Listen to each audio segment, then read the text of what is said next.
Hi, everyone. Welcome back to Bufnagle the podcast, where we explore entertaining and enlightening discussions of the adventure of life and all things good. From science and technology to history and philosophy to leadership and success. We hope to give you a better understanding of the world and skills for everyone to pursue their own adventure.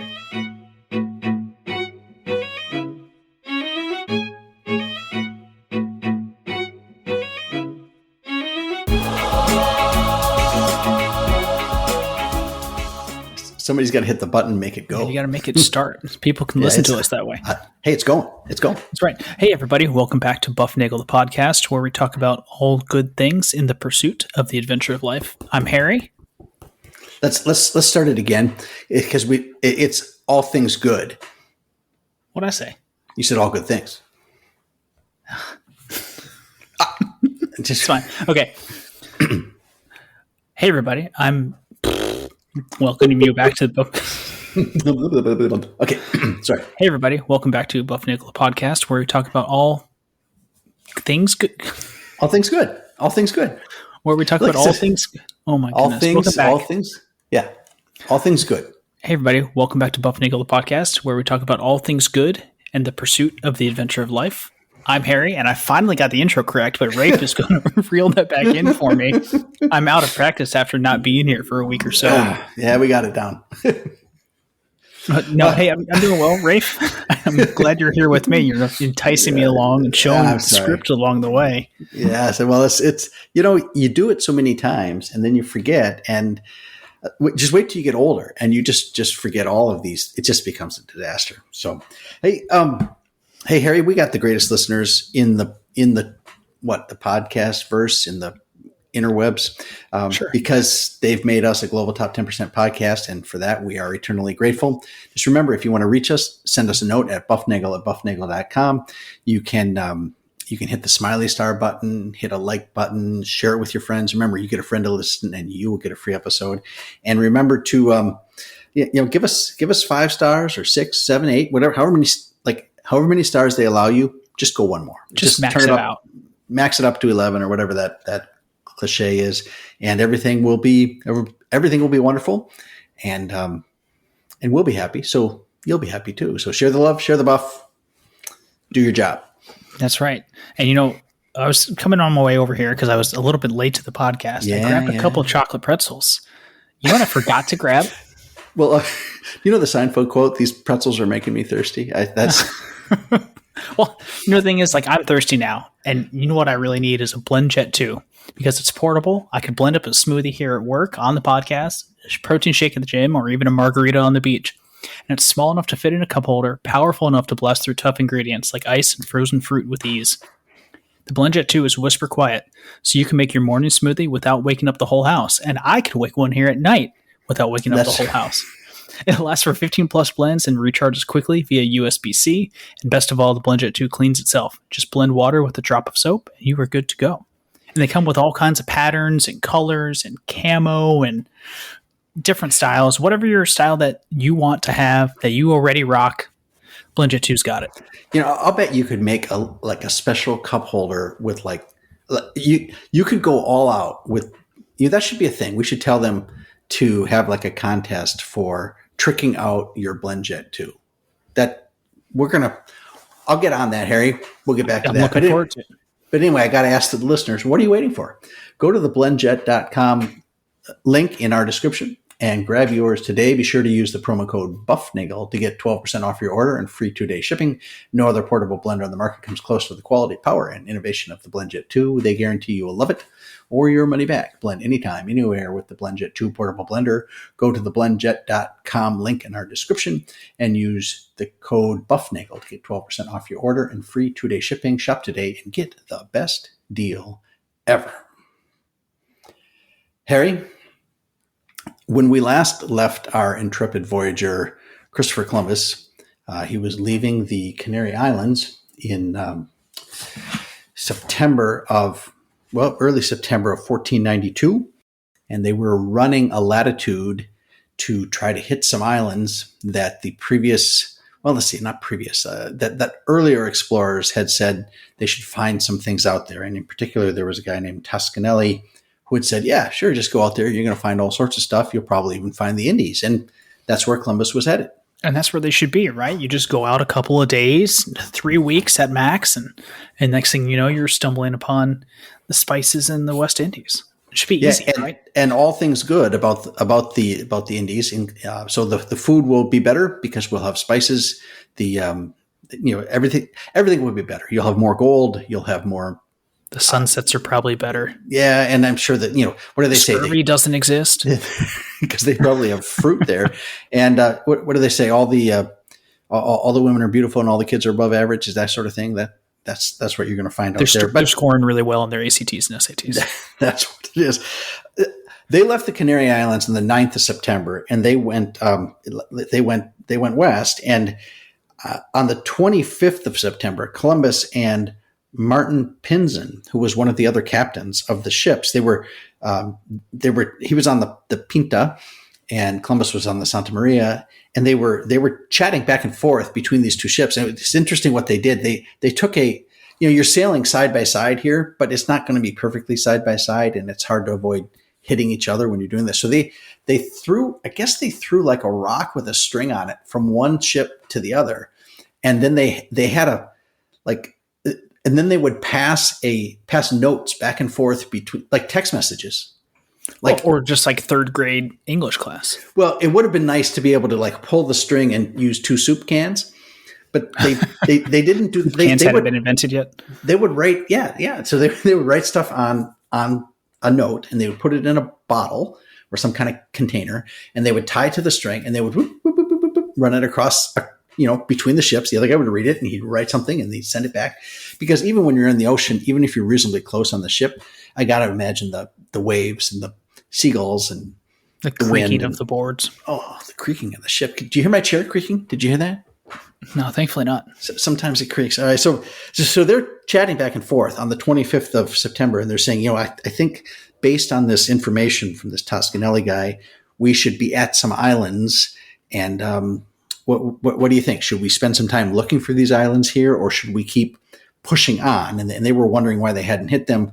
And I guess you have to make a decision at that point. Do you keep going west, or do you kind of bail out and start going north? And like, how do you know how they search for, like, if you fall off a ship in the middle of the ocean and they have to come back to look for you? Do you know how they do that? Do you know the strategy? There's actually it's not as straightforward or as common sensey as you might think. And I've seen diagrams of it, right? It's this really weird triangle thing.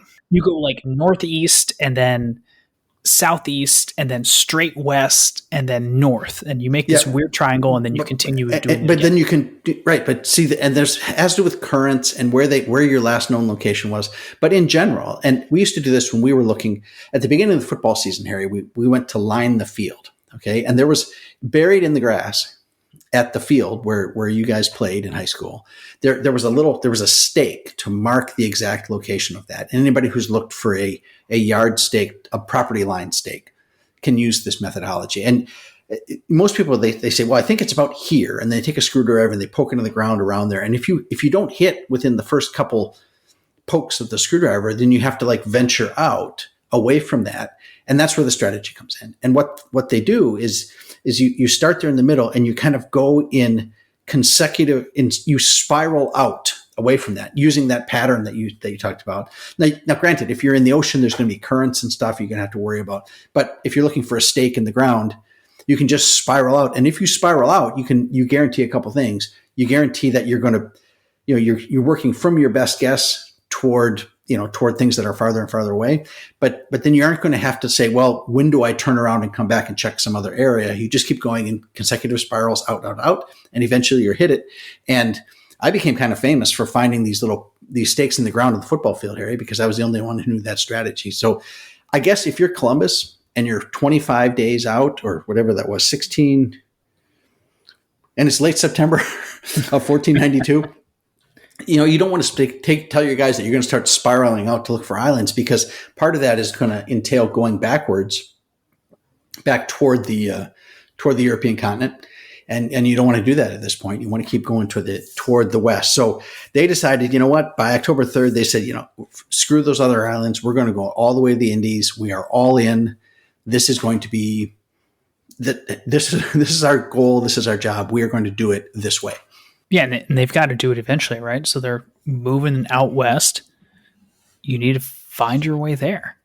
Yeah, and so the crowd goes wild. The crew started getting antsy. They were like, dude, we haven't seen anything. It's been a long ways. And they weren't afraid they were going to fall at the end of the world. They were afraid they're going to run out of supplies. There's only so much water on the ship. There's only so much food. And, the winds are westerly. If they have to go back, they're going to have to tack going back up. And that's going to take some time and effort. And on October 10th, Columbus noted that the crew was quite restless and he had to deal with what he calls many complaints. But on October 11th, they started seeing evidence that they were near land. Okay. And you might say, well, what is evidence that's near land? Well, it's things like shorebirds, like seagulls and those kinds of things. But not just the ones that you get way out in the middle of the ocean. These are like shorebirds that are out several miles. So, but these aren't like doves holding olive branches, are they? No. Those flew off and never came back. Or that was the raven. I don't know. He sent a bunch. Side note, the dove is the one that comes back with the olive branches, right? Yeah, but then he also sends the raven goes out and doesn't come back. And it's that's a metaphor too. So the Noah's Ark will be a story for another day. They found fresh clumps of seaweed. So they like fresh seaweed, not the stuff that's been in the ocean for weeks and months, right? This is new stuff that has just come up from wherever it was. They found a branch with some flowers on it. So like a, flowering tree. They found a stick.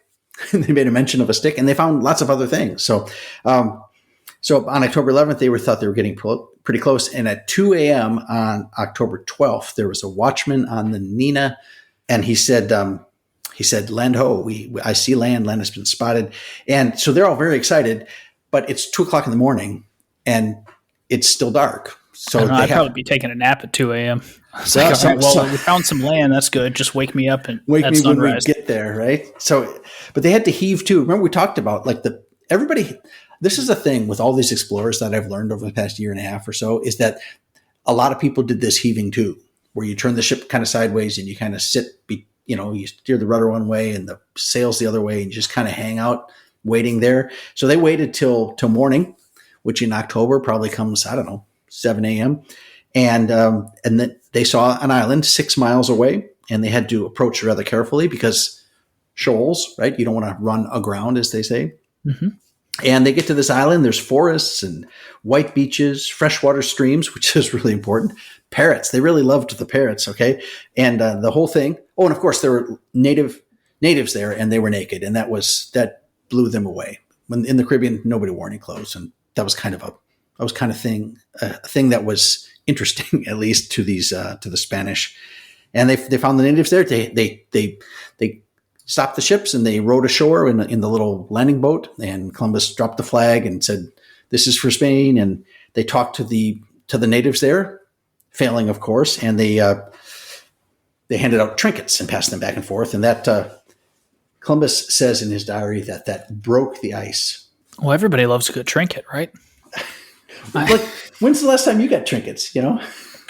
Well, I think we just call them knickknacks, and we just place them on our desk, or you place them on the coffee table, but I don't know if I would really want any of Christopher Columbus's trinkets. Well, they might have good trinkets. Yeah, he was funded by the king. It's not like some fly-by-night bufnagle operation. I mean, this is a it's a real thing. They have money. This is a real thing. All right, so hold on. He says the gifts broke the ice. This is from Toby Lester's book, The Fourth Part of the World. The gifts broke the ice, at least as Columbus described it. The encounter from that point on was a giddy one on both sides, a day of laughter, curiosity, conversations in pantomime, and much gift-giving. But even during those first few hours, Columbus was already having thoughts that didn't bode well for his new hosts. "They ought to be good servants," he wrote in his entry for that day. "I believe they would be easily made Christians because it seems that they belong to no particular religion.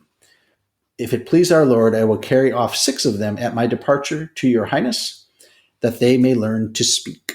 So there's already a determination that Columbus sees these people as, well, these are different people. These are not Spaniards. These are not Europeans. And there's a difference that we're seeing, certainly in the cultures of the natives and the Spanish who arrive on who arrive on the shores of this, well, what they thought was the Indies, but was a place that they never dreamed could exist.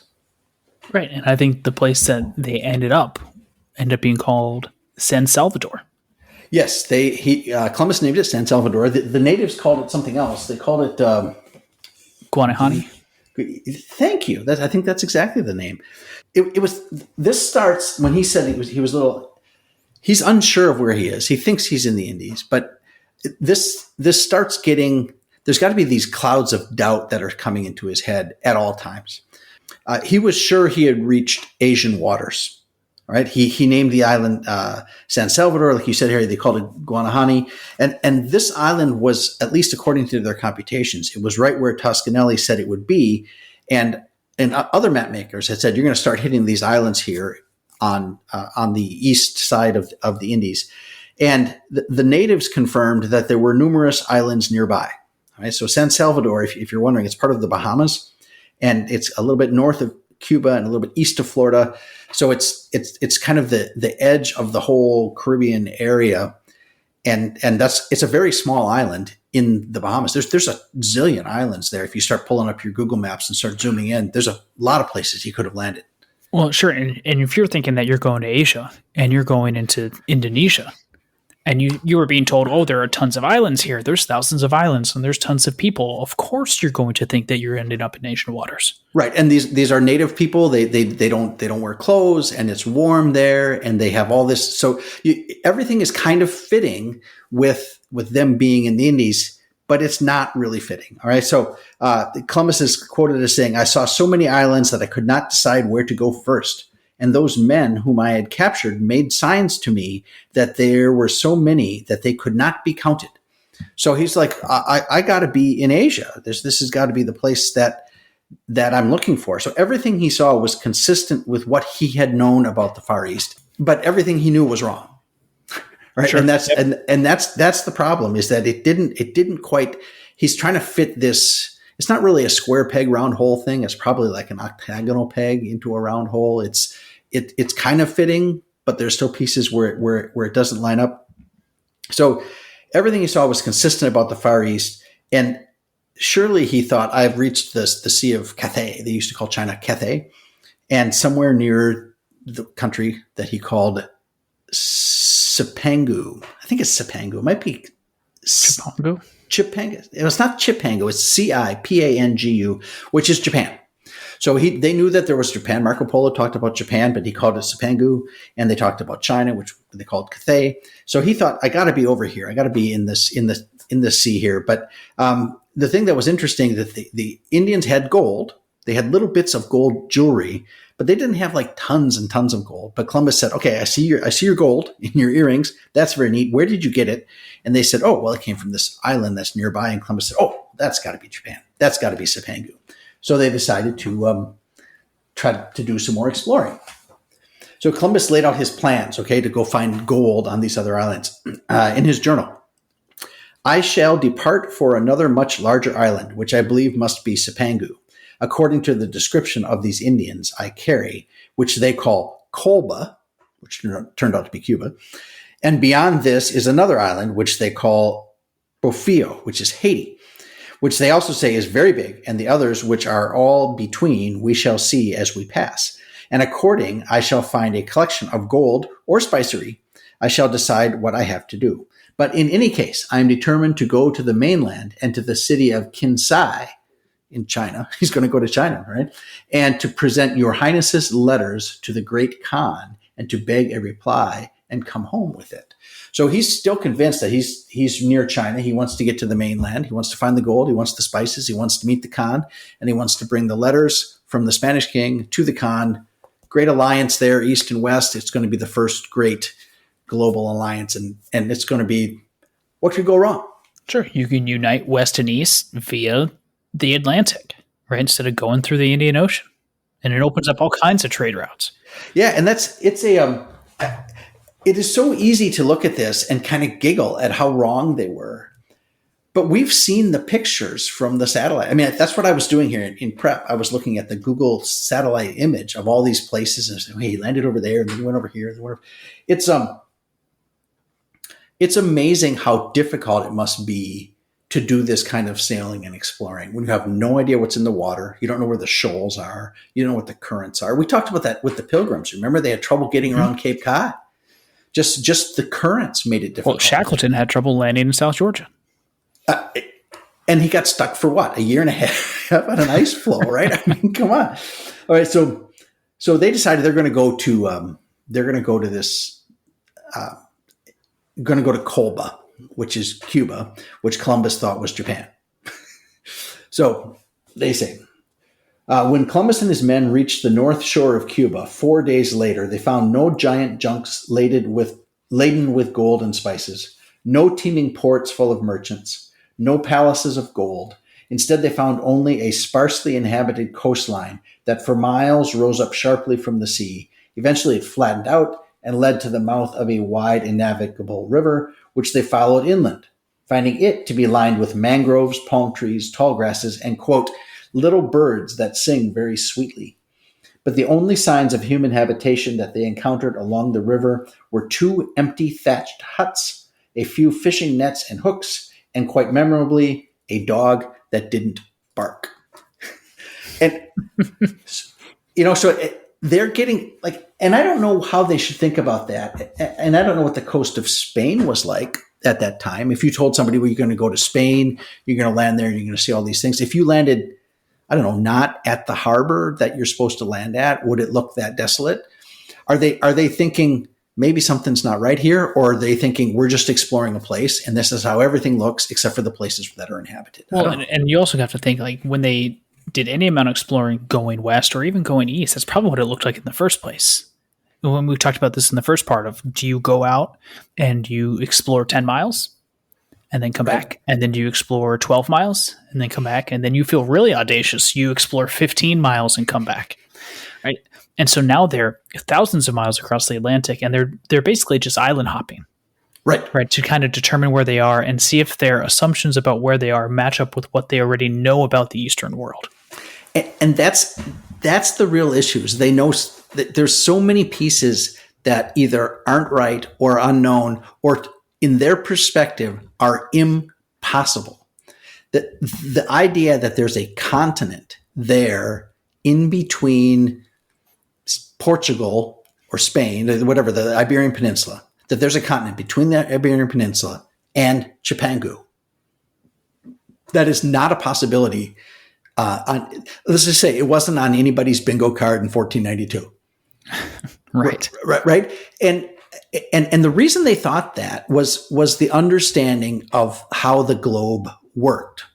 Right. So the idea was they were under the impression that the globe was really a ball of water, and that dry land was kind of like it kind of bobbed up and floated above, like it bobbed up on one side of the ball.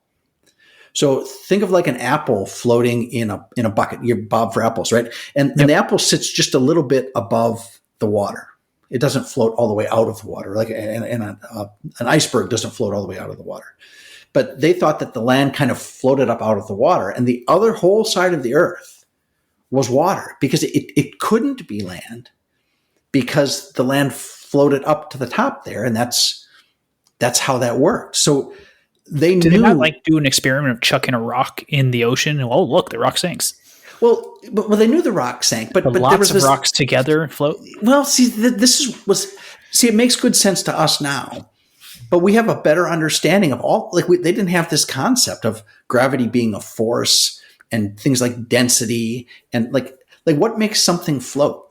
Do you know why things float? Oh, displacement of mass. Right. So if you displace more mass than the water that you're in, then if the mass of the water you displace is greater than your mass, then you will float. Right. And that's a hard thing to really get your head around. I mean, remember the Monty Python and the Holy Grail, what floats? Remember that they're trying to figure out if she's a witch. Very small rocks. Very small rocks. Yeah. It's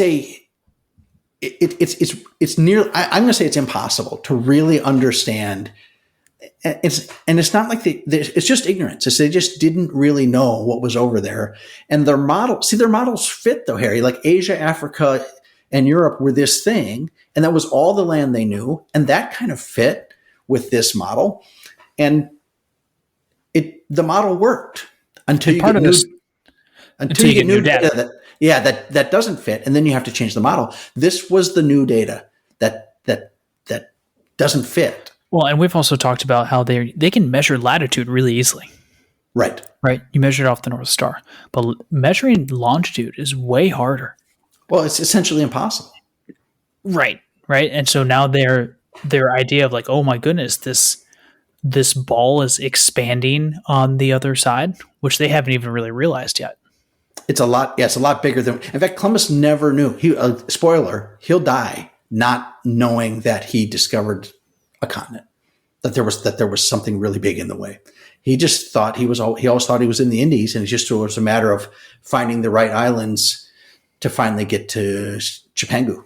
Anyway, so they keep looking for gold. Okay, because part of this is, you got to fund this expedition. You sent these ships over. You're going to have to find that. They go on to Haiti. Some of the guys have said, you got to go to Haiti. Is what they said.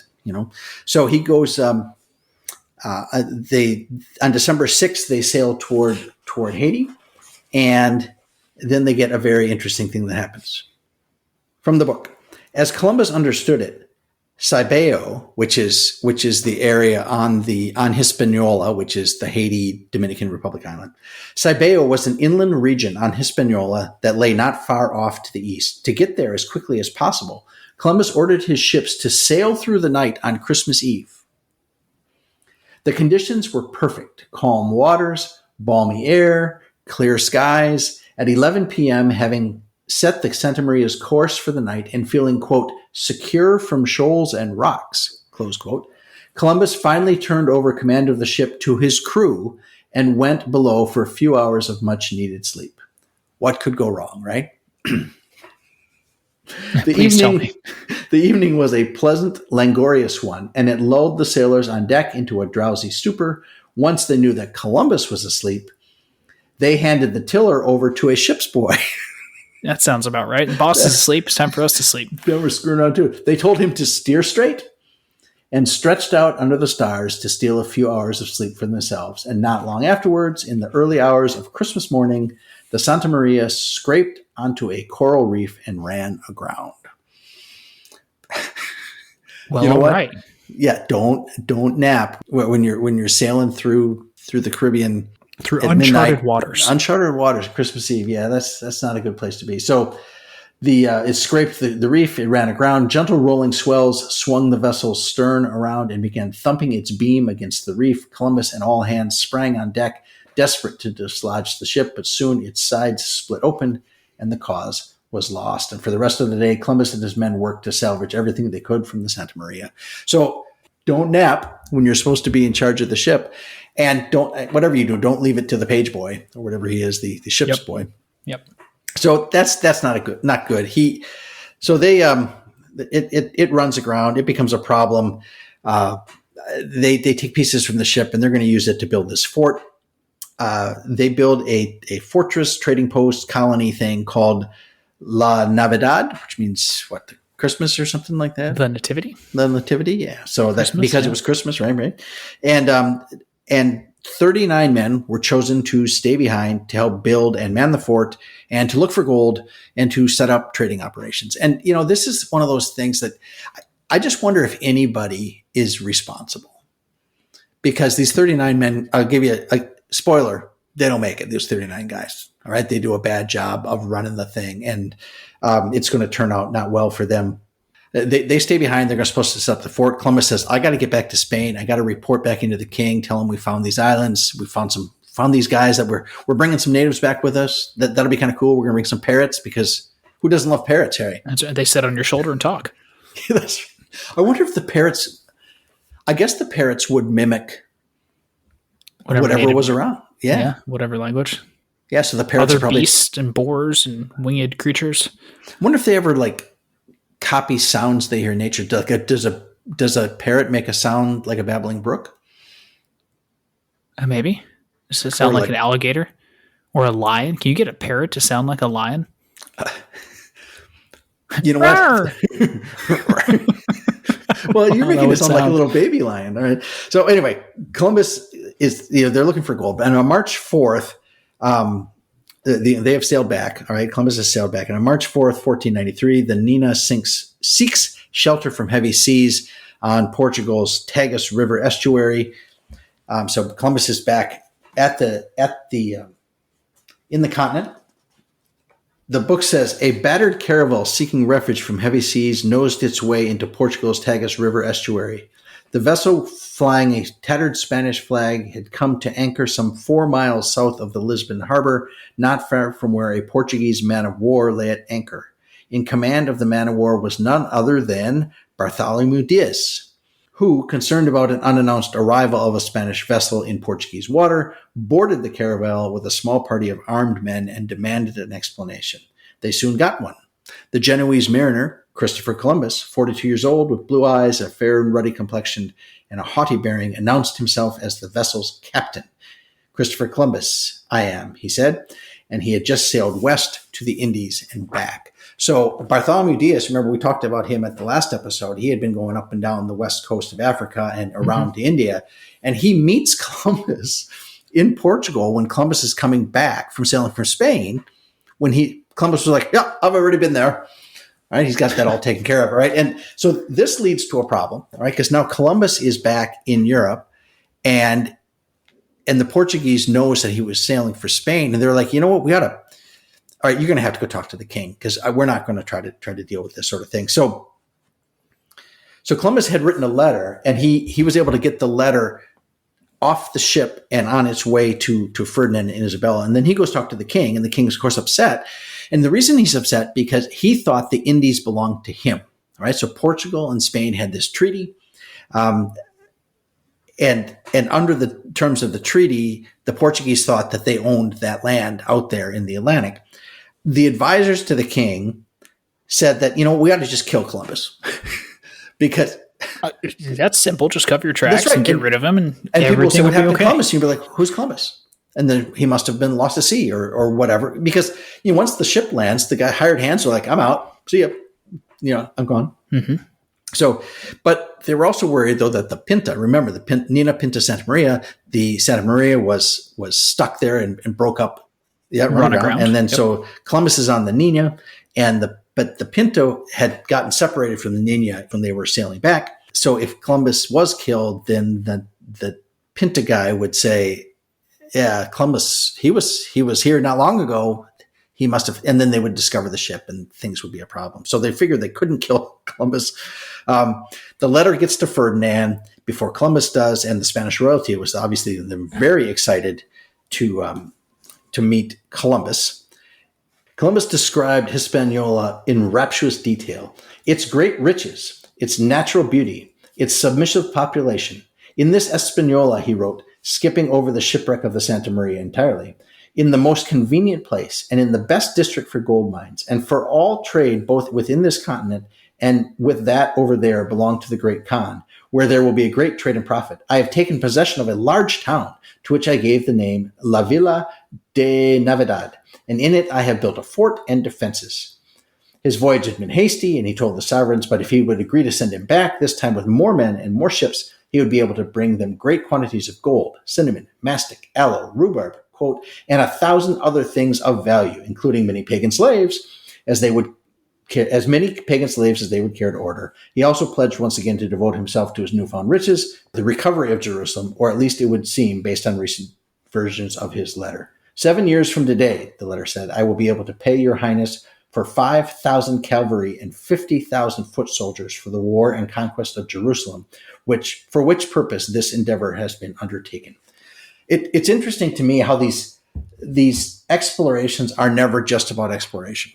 They're about getting financing so they can do a thing, so they can get Jerusalem back from the Moors or the Turks or whoever was holding it. Or the Moors or whatever. So he says, look, you send me back, I'll get all this stuff, and I'll be able to, I can give you anything you want because there's so much gold over there. It's going to be incredible. Now, we will be so rich that we can finance whatever we want. Rocket to compete with Elon Musk that's another paragraph, and I didn't read that. That's what Christopher said. Yeah, it's just struck out of the book, right? All of these things are intertwined, and I think to just look And there's discussion of slaves in there because that was part of the culture at the time. Everything about the world at that time was there, tied in with these voyages and these explorations. And I think you can't just just say, well, he sailed over here, he did this, and he came back. All these pieces are together. It's political, it's religious, it's exploration. There's human stuff like, what are you going to eat? What are you going to drink? There's fighting. I'm sure some of the things that were exchanged when the Spanish hit the beaches and they met the natives. I'm sure. How do I say this? There were more than pleasantries. Let's just put it that way. There were more than pleasantries exchanged between the sailors and some of the natives. How could there not be? It's been like that since the dawn of time. And to just gloss over and pretend that stuff doesn't exist is kind of a silly thing. But all right, so Columbus goes back and he talks to the king, and they're very excited. And by September of 1493, Columbus is outfitted with 17 ships and 1,200 men, herds of sheep, cows, goats, pigs, and chickens, and enough wine, olive oil, vinegar, salted meat, flour, seeds, and other supplies to last at least a year. So he's going to go back, and they are bringing the whole family. It's like it's like Beverly Hillbillies. Load them all up. We're all going to the New World, and we'll put Granny on the top of the crow's nest in a rocking chair. They took everything. 1,200. Look at that. Look at all this stuff they brought. Yep. And it's interesting for us to look back on that because we can say, oh, they brought all these invasive species, and these led to problems. There's no question they did. Well, how are they supposed to know that? You cannot fault them for that. I'm sorry that we brought horses from Europe. Right. Or we brought earthworms from Europe. Like, they just didn't know these things. No one had the idea that separation of continents over millennia would diversify life so much. That's a great way to say it. Yeah, they didn't have that understanding. So you can't fault them. They just did what people did. And they took a chance, and now they have discovered something. They think they're in the Indies, but it is. They thought they were in the Indies, but it's infinitely more complex and more valuable than they ever imagined it would be. And we're going to leave it right there. And we're going to come back in episode 3 with Columbus and what happens on the second voyage. And then he'll make a third and a fourth voyage, and we'll discuss those as well when we come back next time. Well, maybe next time. I'm not sure exactly how these are sequencing in order, but the next time we talk about Columbus, we'll talk about his second, third, fourth voyages. And, it's an incredible tale because of it's really an awakening of the understanding of the size and the complexity of the whole planet. That's right. Human culture is more than just the blip in time in which someone exists. It's more than that. It expands across millennium. It expands across cultures, and it's all interwoven all at the same time. We encourage everybody to seek the good, be the good, and spread the good, and enjoy the adventure of life. Boop, doo, doo, doo, doo.